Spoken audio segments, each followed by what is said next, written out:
ಮೂಲದವರಾದ ಶ್ರೀ ಮೋಹನ್ ಕಾತ್ರಿಕಿ ಅವರನ್ನ ಈಗ ನಾನು ಎಲ್ಲ ಕನ್ನಡ ಸಂಘಟನೆ ಪರವಾಗಿ ಸ್ವಾಗತಿಸ್ತಾ ಇದ್ದೇನೆ. ಮೋಹನ್ ಕಾತ್ರಿಕಿ ಅವರು ಅತ್ಯಂತ ಹಿರಿಯ ವಕೀಲರು. 42 ವರ್ಷಗಳಿಂದ ದಿಲ್ಲಿಯಲ್ಲಿ ವಾಸ ಮಾಡಿದವರು. ಅವರಿಗೆ ವಿಶೇಷ ಅಂದರೆ ಕರ್ನಾಟಕದ ನೆಲ ಜಲ ಭಾಷೆಯ ಬಗ್ಗೆ ಅಪಾರ ಅಭಿಮಾನ, ಗೌರವ. ಅವರು ಕಾವೇರಿ ಇರ್ಬೋದು, ಕೃಷ್ಣ ಇರ್ಬೋದು, ಮಹದಾಯಿ ಇರ್ಬೋದು, ಆ ಎಲ್ಲ ಜಲ ವಿವಾದಗಳಲ್ಲಿ ಸಮರ್ಥ ವಾದನ ಮಂಡಿಸಿ ರಾಜ್ಯ ಸರ್ಕಾರಕ್ಕೆ, ಕರ್ನಾಟಕಕ್ಕೆ ನ್ಯಾಯ ಕೊಟ್ಟವರು ಕಾತ್ರಿಕಿ ಅವರು. ಅವರು ನಮಗದೆ ನೇರ ನುಡಿಯವರು. ಸಾಮಾನ್ಯರೊಂದಿಗೆ ಸಾಮಾನ್ಯ ಬೆರೀತಾರ, ಬಹಳ ದೊಡ್ಡ ಮಟ್ಟಿಗೆ ಇರ್ತಾರ. ಅನೇಕ ರಾಜ್ಯಗಳ ಮಂತ್ರಿಗಳು, ಮುಖ್ಯಮಂತ್ರಿಗಳು ಅವರು ಅಪಾಯಿಂಟ್ಮೆಂಟ್ ತಗೊಂಡು ಭೇಟಿ ಆಗುವಂತ ಒಂದು ಸ್ಥಾನಮಾನದವರು ಅದಾರ. ಅವರು ಅಂತಾರಾಷ್ಟ್ರೀಯ ಜಲ ವಿವಾದಗಳ ಬಗ್ಗೆನೂ ಮಾತಾಡಬಲ್ಲರು, ಅಂತಾರಾಜ್ಯ ವಿಷಯದ ಬಗ್ಗೆನೂ ಮಾತಾಡಬಲ್ಲರು, ಗಡಿ ಬಗ್ಗೆನೂ ಮಾತಾಡಬಲ್ಲರು. ಅಂತ ಪರಿಣಿತಿಯನ್ನ ಪಡೆದಂತ ನಮ್ಮ ಜಿಲ್ಲೆಯ ಮೂಲದ ಒಬ್ಬರ ಅಪರೂಪದ ನ್ಯಾಯವಾದಿ ಕಾತ್ರಿಕಿ ಅವರಿಗೆ ಇತ್ತೀಚೆಗಷ್ಟೇ ನಮ್ಮ ಗಡಿ ಪ್ರವೃತ್ತಿ ಪ್ರಾಧಿಕಾರ ವತಿಯಿಂದ ಗಡಿನಾಡ ಚೇತನ ಪ್ರಶಸ್ತಿಯನ್ನು ಅವರಿಗೆ ಪ್ರಾಧಿಕಾರ ಕೊಟ್ಟಿದೆ. ಅದು ಇನ್ನೂ ಪ್ರದಾನ ಆಗಬೇಕು. ಈ ಸಂದರ್ಭದಲ್ಲಿ ಅವರಿಗೆ ನಾವು ಮನವಿ ಮಾಡಿದ್ದೀವಿ. ಅನೇಕ ವಿಷಯಗಳದಾವ, ನಮ್ಮ ಮಧ್ಯಮ ಮಿತ್ರದಾರ, ಕನ್ನಡ ಸಂಘಟನೆದಾರ, ಅವ್ರ ಮುಂದೆ ತಾವು ಒಂದು 4 ಮಾತು ಹೇಳಬೇಕು. ಯಾಕಂದ್ರೆ ಎಲ್ಲರಿಗೂ ಎಲ್ಲ ವಿಷಯ ಗೊತ್ತಿರೋದಿಲ್ಲ.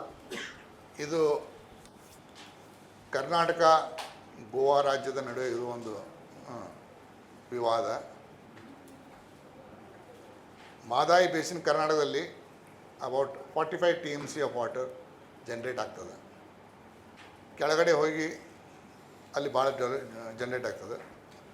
ಇನ್ ಟೋಟಲ್ ಅಬೌಟ್ 188 TMC ಅಂತ ಹೇಳಿ ಒಂದು ಎಸ್ಟಿಮೇಟ್ ಮಾಡ್ಯಾರ. ರೈಟ್. ಕರ್ನಾಟಕದಲ್ಲಿ ನಮ್ದು ಏನು ಪ್ರಪೋಸಲ್ ಅಪ್ಪ ಅಂತಂದ್ರೆ, ಮೊದಲಿಂದ ನಮ್ಗೆ ಹೈಡ್ರೋ ಪವರ್ಗೆ ನೀವೊಂದು ಅನುಮತಿ ಕೊಡಬೇಕು, ಗೋವಾದವ್ರು ಏನೋ ಅಬ್ಜೆಕ್ಷನ್ ಹಾಕಬಾರ್ದು ಅಂತ ಸ್ಟಾರ್ಟ್ ಆಯಿತು. ಇದು ಯಾವಾಗ 1978ನಾಗೆ. ಮುಂದೆ 2002 ಒಳಗೆ HK ಬಳ್ಳಾರಿ ಮಿನಿಸ್ಟರ್ ಇದ್ದಾಗ ಇಲ್ಲಿ ನಾವು ಡ್ರಿಂಕಿಂಗ್ ವಾಟರ್ ಪ್ರಾಜೆಕ್ಟ್ ಮಾಡ್ತೀವಿ ಮಾಡಿ 7.6 TMC ಮಲಪ್ರಭಾಕ್ಕೆ ಡೈವರ್ಟ್ ಮಾಡ್ತೀವಿ, ಅಲ್ಲಿಂದ ಹುಬ್ಬಳ್ಳಿ ಧಾರವಾಡಕ್ಕೆ ಡ್ರಿಂಕಿಂಗ್ ವಾಟರು ಕೊಡ್ತೀವಿ ಅಂತೇಳಿ ಒಂದು ಪ್ರಪೋಸಲ್ ಮಾಡಿದರು. ಅದಕ್ಕೆ ಪರ್ಮಿಷನು ಕೊಟ್ಟರು government of India, administrative clearance ಅಂತಾರೆ ಜನರಲಿ. ಆದರೆ ಆಮೇಲೆ ಅದನ್ನು ಅಬೇನ್ಸ್ನಾಗೂ ಇಟ್ಟರು. ಗೋವಾದವ್ರ ಅಬ್ಜೆಕ್ಷನ್ ಹಾಕಿ ಕಂಪ್ಲೇಂಟ್ ಹಾಕಿದರು. ಆಮೇಲೆ ಒಂದು ಟ್ರೈಬ್ಯುನಲ್ ಮಾಡಿದರು. ಟ್ರೈಬ್ಯುನಲ್ ಮುಂದೆಲ್ಲ ವಾದ ಆಯಿತು. ಮೇನ್ ಪ್ರಶ್ನೆ ಏನಪ್ಪ ಅಂತಂದ್ರೆ, ತಮಗೆಲ್ಲ ಗೊತ್ತಿದ್ದಂಗೆ ನಾವೇನು 7.6 TMC ಕೇಳಿದ್ದೀವಿ, ಇದು ಟ್ರಾನ್ಸ್ ಬೇಸಿನ್ ಡೈವರ್ಷನ್ ಆಗ್ತದೆ. ಯಾಕೆಂದರೆ ಇದು ಮಹದಾಯಿ ಒಳಗೆ ಯೂಸ್ ಆಗಂಗಿಲ್ಲ. ಇದು ಮಹದಾಯಿ ಹೊರಗೆ ಕೃಷ್ಣಾ ಬೇಸಿನ್ನು ಮಲಪ್ರಭಾದ ಯೂಸ್ ಆಗೋದು. ಅದಕ್ಕೆ ಇದು ಬರೋಂಗಿಲ್ಲ ಅಂಥೇಳಿ ಅವರು ವಾದ ಮಾಡಿದರು. ತಮಗೆಲ್ಲ ಗೊತ್ತಿದ್ದಂಗೆ ಬೇಸಿನ್ ಯಾವತ್ತೂ ಒಂದು ನೀರೇನೈತಿ ಆ ಬೇಸಿನ್ನಾಗೆ ಮೊದಲು ಯೂಸ್ ಮಾಡೋದು. ಅಲ್ಲಿ ಹೆಚ್ಚಿಗೆ ಇದ್ದರೆ ಹೊರಗೆ ತೊಗೊಂಡು ಹೋಗ್ಬೋದು. Otherwise only basin people have first right to use the water. ನಾವೇನು ಹೇಳಿದ್ದೀವಿ, ಇಲ್ಲಿ ಮಹದಾಯಿ ಒಳಗೆ ಬೇಸಿನ್ ಮಂದಿಗಂತೂ ಏನು ಯೂಸ್ ಇಲ್ಲ. Hardly in utilization in Mahadayi basin of Karnataka or in Goa. Abundant surplus is available. Therefore ಇದನ್ನು ತೊಗೊಂಡು ಒಳಗೆ ಪರ್ಮಿಷನ್ ಕೊಡ್ಬೇಕಂತ ನಾವು ಕೇಳಿದ್ವಿ. 7.6 ಅವ್ರು ಕೊಟ್ಟಿದ್ದು ನಮಗೆ 3.9 ಟ್ರೈಬ್ಯುನಲ್ ಕೆಲಸ ಕೊಂಡವ್ರ. ಬೇರೆ ಬೇರೆ ಪ್ರಾಜೆಕ್ಟ್ ಬೇರೆ ಕೊಟ್ಟಾರ, ಬೇರೆ ಮಾಡಿ ನಾವು 3.9 ಇದನ್ನು ಸೆಂಟ್ರಲ್ ಗೌರ್ಮೆಂಟ್ ಗೆಜೆಟ್ಟು ಮಾಡಿದ. It has been implemented legally. ಪ್ರಾಧಿಕಾರ ಮಾಡ್ಯಾರ, ಆದರೆ ಏನು ಮಾಡಬೇಕಾಗಿತ್ತು, ಒಂದು ಓವರ್ಸೈಟ್ ಬಾಡಿ. ಆದರೆ ಒಂದು ರೈಡರ್ ಹಾಕಿದ್ರು ಟ್ರೈಬ್ಯುನಲ್. ಏನಪ್ಪ ಅಂತಂದರೆ, ನೀವು ಇದನ್ನೆಲ್ಲ ಮಾಡಬೇಕಾದ್ರೆ ಎನ್ವೈರ್ಮೆಂಟಲ್ ಕ್ಲಿಯರೆನ್ಸ್ ಏನೇನು ಬೇಕು ಅವನ್ನೆಲ್ಲ ತೊಗೊಂಡು ಮಾಡಬೇಕು ಅಂತೇಳಿ. ಸೊ ಎನ್ವೈರ್ಮೆಂಟಲ್ ಪ್ರೊಟೆಕ್ಷನ್ ಆ್ಯಕ್ಟ್ ಇದೆ, ಫಾರೆಸ್ಟ್ ಕನ್ಸರ್ವೇಷನ್ ಆ್ಯಕ್ಟ್ ಐತಿ, ವೈಲ್ಡ್ ಲೈಫ್ ಆ್ಯಕ್ಟ್ ಐತಿ. ಇವೆಲ್ಲ ಸೀರೀಸ್ ಆಫ್ ಆ್ಯಕ್ಟ್ಸು. ಇದ್ರಾಗ ಏನೇನು ಪರ್ಮಿಷನ್ ಎಲ್ಲೆಲ್ಲಿ ಬೇಕು ಅಲ್ಲಿ ತೊಗೊಳ್ಳೋದು ನಮ್ಮ ಜವಾಬ್ದಾರಿ. ಸೊ ಅದ್ರ ಪ್ರಕಾರ ರಾಜ್ಯ ಸರ್ಕಾರ ಎನ್ವೈರ್ಮೆಂಟಲ್ ಪ್ರೊಟೆಕ್ಷನ್ ಆ್ಯಕ್ಟ್ನಾಗೆ, ಫಾರೆಸ್ಟ್ ಕನ್ಸರ್ವೇಷನ್ ಆ್ಯಕ್ಟ್ನಾಗೆ, ವೈಲ್ಡ್ ಲೈಫ್ ಆ್ಯಕ್ಟ್ನಾಗೆ ಎಲ್ಲೆಲ್ಲಿ ಹಾಕ್ಬೇಕು ಇಲ್ಲೆಲ್ಲ ಹಾಕ್ಯಾರ. ಅದಕ್ಕೊಂದು ಪ್ರಾಜೆಕ್ಟ್ ರಿಪೋರ್ಟ್ ಮಾಡಿ ಸ್ಟಡಿ ಮಾಡಿ ತೋರಿಸ್ಯಾರ. ಏನಪ್ಪ, ಈ ಪ್ರಾಜೆಕ್ಟ್ ಮಾಡಿದರೆ ಯಾವುದೇ ರೀತಿ ಪರಿಸರಕ್ಕೆ ಹಾನಿ ಆಗುವುದಿಲ್ಲ. ಆಮೇಲೆ ಏನೋ ಒಂದು ಸ್ವಲ್ಪ ಆದರೂ ಅದನ್ನು ನಾವು ರಿಪೇರಿ ಮಾಡೋದು ಜವಾಬ್ದಾರಿ ತೊಗೊಳ್ತೀವಿ. ಅಫಾರೆಸ್ಟೇಷನ್ ಅಂತಾರೆ, ರೀಫಾರೆಸ್ಟೇಷನ್. ರೈಟ್. ಸೊ ಒಂದು ಕೊಟ್ಟರೆ. ಆದರೆ for some reason government of India ಇನ್ನವರೆಗೂ ಅದನ್ನು ಯಾವುದೂ ಕೊಡಲಾಗ್ತಿಲ್ಲ. Main thing is the wildlife protection act ಒಳಗೆ ಅದು ದಿ ಟೈಗರ್ ಕಾರಿಡಾರ್ ಅಂತ ಬರ್ತದೆ. ಯಾಕಂದ್ರೆ ಈ ಪ್ರಾಜೆಕ್ಟ್ ಏನೈತಿ ಯಾವುದೋ ಪಾರ್ಕ್ನಾಗ ಸ್ಯಾಂಕ್ಚುರಿಗಳು ಬರೋಂಗಿಲ್ಲ. ಆದರೆ ಬಿಟ್ವೀನ್ ಟೂ ಪಾರ್ಕ್ ಏನಾರು ಇದ್ದು ಸ್ಯಾಂಕ್ಚುರಿ ಇದ್ದರೆ ಅದಕ್ಕೊಂದು ನಯಾ ಕಾನ್ಸೆಪ್ಟ್ ಬಂತು, new concept, the tiger corridor ಅಂತೇಳಿ ಕಾರಿಡಾರ್. ಸೊ ಆ ಕಾರಿಡಾರ್ಗೊಂದು ಪ್ರೊಟೆಕ್ಷನ್ ಆಗಬೇಕು. ಯಾಕಂದ್ರೆ ಇಲ್ಲಿಂದ ಅಲ್ಲಿ ಹೋಗಿರ್ತಾವೆ ಪ್ರಾಣಿ, ಅಲ್ಲಿಂದ ಇಲ್ಲಿ ಬರ್ತಿರ್ತಾವೆ, ಅವು ಅಡ್ಡಾಡ್ತಿರ್ತಾವೆ ನಮ್ಮಂಗೆ. ಸೊ ಅದಕ್ಕೆ ಒಂದು ಕಾರಿಡಾರ್ ಕಾನ್ಸೆಪ್ಟ್ ಬಂತು. ಈಗೇನಂತಾರೆ, ಈ ಕಾರಿಡಾರ್ ಕಾನ್ಸೆಪ್ಟು ಬಗ್ಗೆ ನಾವು ಪರ್ಮಿಷನ್ ತೊಗೋಬೇಕು. ಅಲ್ಲಿ ಹಾಕಿದ್ವಿ, ಅಲ್ಲೊಂದು ನ್ಯೂ ಡೆವಲಪ್ಮೆಂಟ್ ಆಯ್ತು. ಗೋವಾದವರು ಅಲ್ಲಿ ವೈಲ್ಡ್ ಲೈಫ್ ಆರ್ಡರ್ನ ಆರ್ಡರ್ ಇಶ್ಯೂ ಮಾಡಿದ್ರು, ಪೇಟೆಂಟ್ ಇಲ್ಲಿಗಲ್ ಆರ್ಡರ್. ಅಲ್ಲಿ ಕೂತ್ಕೊಂಡು ಗೋವಾದಾಗ ಸೆಕ್ಷನ್ 29 ಒಳಗೆ ಏನು ಆರ್ಡರ್ ಮಾಡಿದ್ರೆ, ಕರ್ನಾಟಕದವರು ಇದನ್ನು ಕಟ್ಟಬಾರ್ದು, ಕಟ್ಟಿದರೆ ನಮಗೆ ನೀರು ಬರೋದು ಕಡಿಮೆ ಆಕೈತಿ, ವೈಲ್ಡ್ ಲೈಫ್ ಇದು ಆಕೈತಿ ಅಂತ. ನಾವು ನಿನ್ನ ಅಧಿಕಾರ ನಿಮ್ಮ ಟೆರಿಟರಿ ಒಳಗೆ, ನಮ್ಮ ಟೆರಿಟರಿ ಒಳಗೆ ನೀ ಯಾರು ಕೇಳವ ಮಾಡಬೇಕು ಮಾಡಬಾರ್ದು ಅಂಥೇಳಿ, ರೈಟ್? ಸೊ ನಾವು ಪ್ರಶ್ನಿಸಿ ಸುಪ್ರೀಂ ಕೋರ್ಟಿಗೆ ಕೇಳ್ಕೊಂಡಿವಿ ತೆಗೀರಿ ಅಂಥೇಳಿ. ಈಗೇನು ಹೇಳಕತ್ತಾರವರು, ಆ ಗೋವಾದೇನಿಂದ ಆರ್ಡ್ರ್ ಐತಲ್ಲ ಅದು ಸುಪ್ರೀಂ ಕೋರ್ಟ್ನಾಗ ಪೆಂಡಿಂಗ್ ಐತಿ.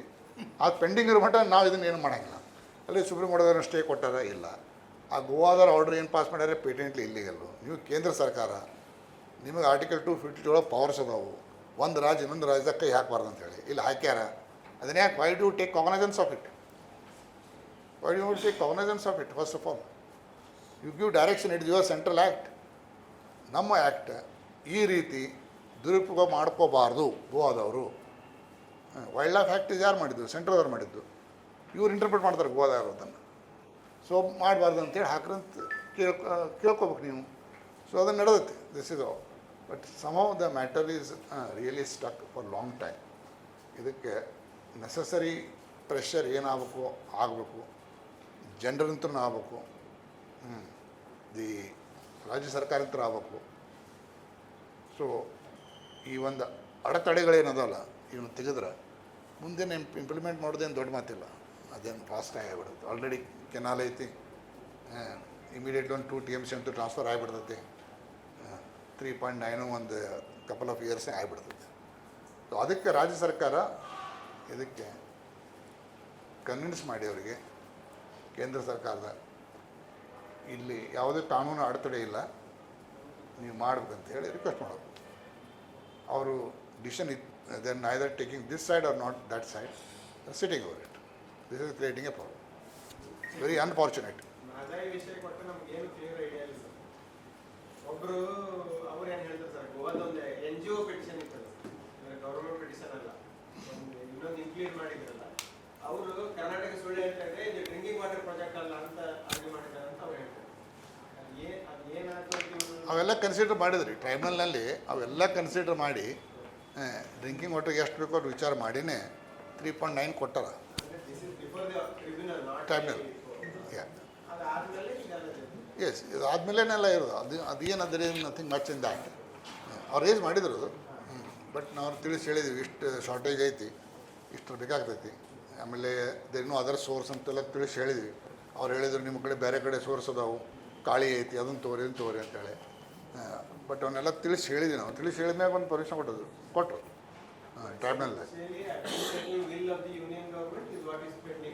ಅಡ್ಮಿನಿಸ್ಟ್ರೇಟಿವ್ ವಿಲ್ ಅನ್ನೋಕ್ಕಿಂತ the environmental committee of the ministry of environment, wildlife committee, ಅವೆಲ್ಲ ಅದಾವಲ್ಲ, ಅವೆಲ್ಲ ಎಕ್ಸ್ಪರ್ಟ್ ಬಾಡಿ ಹಾಕೋ.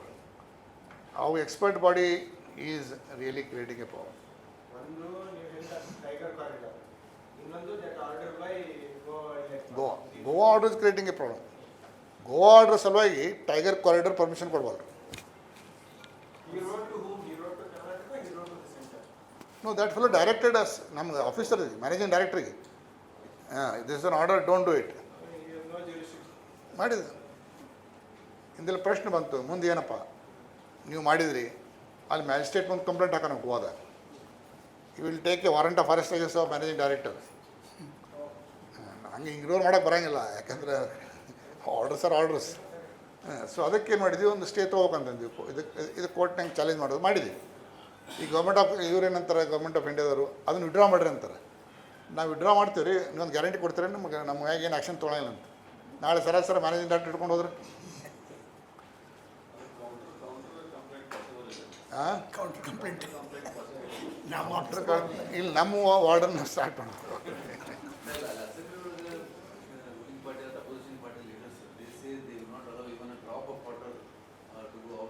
ಅಲ್ಲಿ ಹೇಳ್ತಾರೆ, ನಮ್ಮ ಕಡೆ ಹೇಳ್ತಾರೆ ಕಾವೇರಿ ಒಳಗೆ ಒಂದು ಡ್ರಾಪ್ ಕೊಡಂಗಿಲ್ಲ ಅಂತ. ಅವೆಲ್ಲ